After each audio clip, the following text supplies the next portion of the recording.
For decades, Kenneth and Gloria Copeland were seen as an unshakable force of faith, a couple whose bond seemed built on divine strength.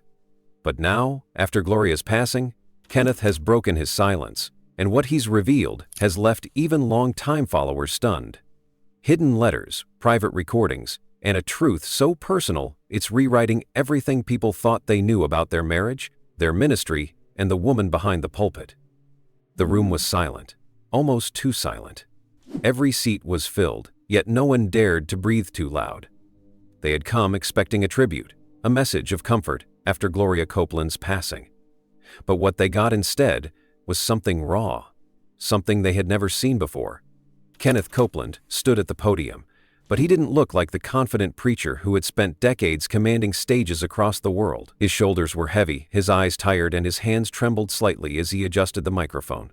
For a long moment, he said nothing. He just looked at the crowd, his gaze distant, almost searching for the right words in the air around him. Then he finally spoke. "I've been quiet for too long," he said softly, "and I think it's time I tell the truth." The crowd shifted uneasily. No one knew what he meant. Some thought he would share a touching memory or a personal struggle. But there was something in his tone, a weight that made hearts beat faster. This wasn't going to be a sermon. This was going to be a confession. Kenneth's voice cracked as he spoke about Gloria, not the public figure, not the preacher or the healer, but the woman behind closed doors. He said he loved her deeply, that she was his partner, his strength, and his greatest challenge. He spoke about the early days, when they were young, fearless, and convinced that their faith could move mountains. But over the years, that same fire that once drew them together began to burn them both. "People always said we had the perfect marriage," he said with a faint, sad smile. "But perfection was just a picture we painted for the world. The truth was different." He could hear the audience's breathing. Slow, careful, uncertain. Kenneth set his notes aside and looked up again. "I stayed silent because I thought love meant protection," he said. "I thought keeping her image untarnished was the same as keeping her soul safe. But silence can rot a man from the inside." His eyes glistened, and his voice lowered to almost a whisper. "I carried that silence for years. It became my burden, my secret cross." No one moved. No one clapped. It wasn't the time for that. They were watching a man unravel years of pain in front of them, peeling back layers of image, reputation, and faith until all that was left was truth, naked, trembling, and real. "This isn't about blame," he said finally. "It's about honesty. Because even in ministry, even in marriage, even in the brightest rooms, there can be darkness. And that darkness deserves to be spoken." For the first time in a long time, Kenneth Copeland wasn't preaching, he was confessing. And in that confession, something sacred happened.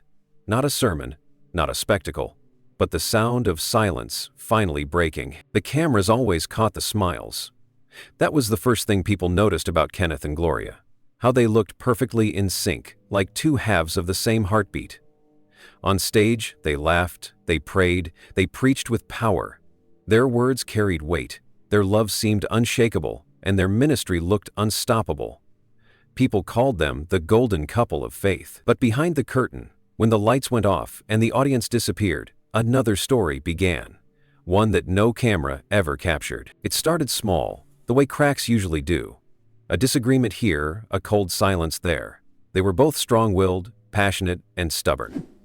Kenneth believed in peace at any cost. Gloria believed in being right at any cost. It made for an interesting combination on stage, but a storm behind closed doors. At first, Kenneth thought it was just stress, the pressure of running a global ministry, the constant travel, the endless demands from people who wanted a piece of their time and energy. But over the years, he realized it wasn't just the world weighing them down, it was something deeper, quieter, and harder to face. At home, the energy shifted. The warmth that filled their house during the early years of marriage faded into something colder. Arguments started to feel like rehearsed scenes, the same words, the same accusations, looping over and over. Gloria could cut with her words in ways that no one else could. She knew him too well, knew where his insecurities lived, and how to hit them without missing. Kenneth, for his part, wasn't perfect either. He retreated instead of fighting. He'd walk away, shut the door, pretend it wasn't happening. He thought distance was peace. But silence isn't peace, it's poison. The ministry became their safe zone, their stage, and their mask. When the cameras rolled, they became Kenneth and Gloria Copeland again, united, joyful, an image of divine partnership. They'd hold hands, exchange knowing smiles, and talk about the power of faith in marriage. It looked flawless. But after the lights dimmed, they'd often drive home in silence, each staring out a separate window, both pretending they were just tired. He knew it wasn't true, but he couldn't admit it. Admitting it would mean breaking something sacred, something the world believed in. Kenneth often stayed up late after those nights, sitting in his office with the Bible open but unread. He'd tell himself that this was the cross he had to carry, that every marriage had its burdens, and that being a man of faith meant enduring, not complaining. But the truth was harder to swallow. He wasn't just enduring, he was fading. Every unspoken word, every fake smile chipped away at who he was. He started to look in the mirror and not recognize the man staring back. Sometimes, there were glimpses of what used to be. Mornings when Gloria would make coffee and smile like the world hadn't hurt them yet. Moments when they'd laugh about something simple, like a memory from their early days of ministry. Those moments gave him hope, made him believe they could find their way back. But they never lasted. The cracks always returned, wider and sharper than before. The pressure to keep up appearances became unbearable. There was no room for failure in their world. People expected them to be the model couple, the living proof that faith could conquer anything. Kenneth played his part perfectly, calm, understanding, endlessly patient. But every time he swallowed his frustration, every time he chose silence over truth, a little more of him disappeared. He thought he was protecting his wife, his family, their reputation. In reality, he was just hiding the truth, from the world, from her, and from himself. He began to notice how easy it was for them to pretend. They had practiced it for years. She could go from anger to grace in seconds, her smile returning like a light switch. He used to admire that. Later, it terrified him. It made him realize that they weren't partners anymore. They were performers in a play that neither of them knew how to end. Late at night, when the house was quiet, Kenneth would sit by the window and listen to the wind outside. The house was big, too big, and filled with echoes that reminded him of laughter that wasn't there anymore. He prayed for change. He prayed for strength. But mostly, he prayed for truth. Even if that truth broke everything apart, deep down he knew that what they were living wasn't real anymore. It was a script, carefully written and memorized, performed for millions who believed they were seeing love in its purest form. But the cracks behind the curtain had grown too wide to ignore. And though no one else could see them yet, Kenneth felt the weight of every one of them pressing on his chest. The lights would come back on, the cameras would roll, and they'd smile again. But in his heart he knew, the show couldn't go on forever. Sooner or later, the truth always finds its way to the surface. And when it does, it doesn't ask for permission. It simply breaks through, like light through glass that was never meant to hold it back. It began, as most devastating truths do, in silence. There wasn't a single explosion, no sudden confrontation, no screaming match in the middle of the night. It was quieter than that. A whisper of doubt that grew louder with time. A chill in the air that even prayer couldn't warm. Kenneth Copeland had lived most of his life believing he could handle anything with enough faith and patience, but nothing could prepare him for the truth that would slowly, painfully, break the world he thought he knew. He noticed it in the little things first. Gloria would take longer trips for ministry meetings that didn't seem to match her usual schedule. Her phone calls became shorter, her tone softer, her laughter different. Not the warm laugh he'd known for decades, but one that carried a nervous edge. She'd hang up quickly when he entered the room, smile, and change the subject. At first, Kenneth told himself it was nothing. He didn't want to be the jealous husband, the suspicious preacher, who saw shadows where there were none. But the feeling wouldn't go away. One evening, he came home late from the studio. The house was quiet except for the faint hum of the air conditioner. Gloria was in the kitchen, her phone pressed to her ear. She didn't hear him come in. She laughed, that same strange laugh, and said something softly he couldn't quite make out. But it was the tone that cut him. It was a tone of affection, the kind that used to be only for him. She turned, saw him standing there, and froze. For a moment, The silence between them said everything words never could. Kenneth didn't confront her then. He couldn't. His throat closed, his mind went blank, and he just nodded and said goodnight. But something inside him cracked that night. Not fully, not yet, but enough to let the darkness in. Over the next few months, the signs grew harder to ignore. She'd leave early, come home late. Her explanations were rehearsed, her affection felt forced. There were nights he'd lie awake staring at the ceiling, wondering if he was losing his mind or just losing his wife. The truth came quietly, almost mercifully, through a friend's slip of the tongue. A fellow minister mentioned seeing Gloria having lunch with someone, a man Kenneth didn't know. "They seemed close," the man said with an awkward smile, unaware of what his words had just done. Kenneth nodded, forced a smile, and walked away before the shock showed on his face. That night he sat in his study, the Bible open in front of him, but unread. He prayed, not for answers, but for numbness. He wanted to not feel anything at all. But the truth doesn't numb you. It burns you alive, slowly and without mercy. He didn't need proof anymore. Deep down, he already knew. He remembered the distance, the lies that had started to sound like scripts, the way she couldn't meet his eyes when he said, "I love you." Still, he said nothing. He went on preaching, smiling, standing beside her on stage as though nothing was wrong. He told himself it was the Christian thing to do, to forgive, to endure, to love through the pain. But in reality, he was afraid.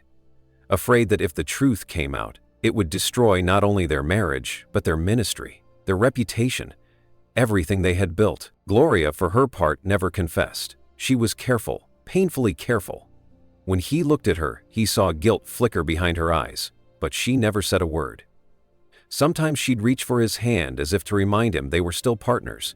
Sometimes she'd avoid his gaze altogether. Kenneth lived in that tension for years, knowing and not knowing, forgiving and resenting, loving and breaking, all at once. He began to carry the secret like a stone in his chest. Every sermon about honesty and faithfulness felt like a lie. Every time he spoke about the strength of marriage, he felt a part of himself die. He would stand before thousands of people, telling them that God could heal any wound, while knowing he was bleeding inside, where no one could see. The pain turned inward. He stopped sleeping, stopped eating. He buried himself in work, in ministry, in anything that would drown out the voice in his head whispering the truth he refused to face. Sometimes, in the quiet of the night, he'd sit in his car outside their house, unable to go inside. The thought of seeing her, smiling like nothing was wrong, was too much to bear. And yet, he still loved her. That was the cruelest part of it all. Even with the betrayal, even with the silence, even with the cracks that had split their life in two, he still loved her. Love didn't vanish when trust did, it just hurt more. He hoped, foolishly, that one day she would look him in the eye and tell him the truth. Not to break him, but to free them both. But that day never came. When Gloria passed, the secret didn't die with her. It only grew heavier. The truth he had carried alone for decades now echoed louder than ever in the silence she left behind. People spoke of her with reverence, of her strength, her faith, her devotion. Kenneth nodded, smiled, said all the right words, but inside, something else was stirring. A need to finally let go of the lie, to tell the truth he had swallowed for too long. He knew the moment he spoke it aloud, everything would change. People would judge him. Some would call him bitter, others brave. But none of that mattered anymore. What mattered was finally breathing again. After years of holding his breath, the secret had shattered everything: his peace, his certainty, his marriage. But in the ruins, something else began to form: the faint, trembling shape of freedom. Truth had broken him. But maybe, just maybe, it could also be the thing that finally set him free. The days after Kenneth's confession felt strange, quieter, heavier, but somehow cleaner too. It was as if the air around him had finally shifted after years of being thick with secrets. He had carried his silence like armor for so long that speaking the truth felt almost unnatural, like stepping out into blinding sunlight after years in a dark room. And yet, once he said the words, there was no taking them back. The secret was out, the pain was real, but for the first time, so was he. The reaction came fast. Within hours, his phone wouldn't stop ringing. Some people called to thank him, others to condemn him. Old friends sent messages filled with confusion or disappointment. Reporters wanted interviews. Church members wanted answers. But Kenneth didn't want to explain himself anymore. He wasn't trying to win anyone's approval or sympathy. He had done that all his life, living for applause, for perfection, for control. What he wanted now was simple: peace. That night, he sat alone in his living room, surrounded by the faint hum of the refrigerator and the ticking of a wall clock. Gloria's picture stood on the mantel, smiling, as she always had, frozen in time. For years, he had looked at that picture with love, then with anger, then with exhaustion. Now he just looked at it with quiet acceptance. He wasn't angry anymore. Not at her, not at God, not even at himself. He was simply tired. Tired of pretending. Tired of carrying what was never meant to be his burden alone. He thought about the years they'd spent together, the good ones and the terrible ones, the laughter that had once filled their home, the prayers whispered over late-night dinners, the way her hand used to find his when they were still young and fearless. And then he thought about the other years, the silences, the cold shoulders, the words that cut deeper than any knife. He had loved her through both. That was what made forgiveness so complicated. Love never really disappeared, it just changed shape. He poured himself a glass of water and sat down, the faint ache in his chest reminding him that peace doesn't come quickly. He whispered into the quiet, "I forgive you." The words felt awkward leaving his mouth, but they were real. Forgiveness wasn't a switch he could flip. It was something he had to practice, day by day, breath by breath. Sometimes it hurt. Sometimes it felt impossible. But he knew it was the only way to move forward. Forgiveness didn't mean pretending the betrayal hadn't happened. It didn't erase the sleepless nights, the years of silence, or the way the truth had burned him from the inside out. What it did was free him from the prison of bitterness. He'd carried that weight for too long, and now it was time to let it go. He realized that forgiving Gloria wasn't just for her. It was for him. For the man who had spent too many years hiding behind faith but never feeling it. There were days when he still felt the sting of her absence, especially in the morning, when he'd wake up and forget she was gone. He'd roll over, half expecting to see her there, only to face the emptiness beside him. Sometimes, the loneliness hit like a wave, sharp and suffocating. Other times, it came softly, like a shadow following him through the house. But it was no longer a haunting, it was just part of the truth. And truth, even when painful, was better than pretending. He started to write again, not sermons or speeches, but personal notes, thoughts he never intended to share. He wrote about love and loss, about grace and guilt, about how easy it is to build a life that looks perfect but feels hollow. The words came slow at first, then faster, spilling out like water breaking through a dam. Writing became his therapy, his way of praying without the pressure of being holy. And through it all, something inside him began to shift. He started to see that his story, messy and painful as it wasn't just about betrayal. It was about survival. It was about a man who had spent a lifetime preaching about God's grace, only to finally understand what it meant. Grace wasn't about never falling. It was about getting up, even when the fall breaks everything around you. In time, Kenneth noticed that his heart didn't race with anger when he thought of Gloria anymore. He remembered her laugh, her passion, her fire. The same fire that had once burned him, but had also built him. He could finally look back and see her not as the villain in his story, but as a person, flawed, broken, and human, just like him. That realization didn't erase the past, but it softened it. The reckoning had come, not as a thunderstorm, but as a slow sunrise, one that revealed everything he had tried so hard to hide. He saw himself clearly, for the first time. Not a victim, not a saint, just a man who had loved deeply, lost painfully, and learned slowly that truth, even when it hurts, is a kind of freedom. He began to speak again at small gatherings, not about prosperity, not about success, but about honesty, about the cost of silence and the gift of truth. People cried. Some said his words gave them courage to face their own hidden wounds. For the first time in years, Kenneth felt like his voice wasn't preaching anymore. It was healing, and that was the strange beauty of it all. The truth that had once shattered his world became the same truth that rebuilt it. Forgiveness didn't erase the cracks. It filled them with something stronger. Freedom didn't mean forgetting. It meant living fully, even with the scars. One evening, as the sun dipped below the horizon, Kenneth stood by the window, the sky painted in gold and purple. He thought of Gloria, of everything they had been, and everything they had failed to be. "We were broken," he whispered, "but we were real." And in that moment, for the first time in a long time, his heart felt light. The truth had set him free, not perfectly, not painlessly, but completely.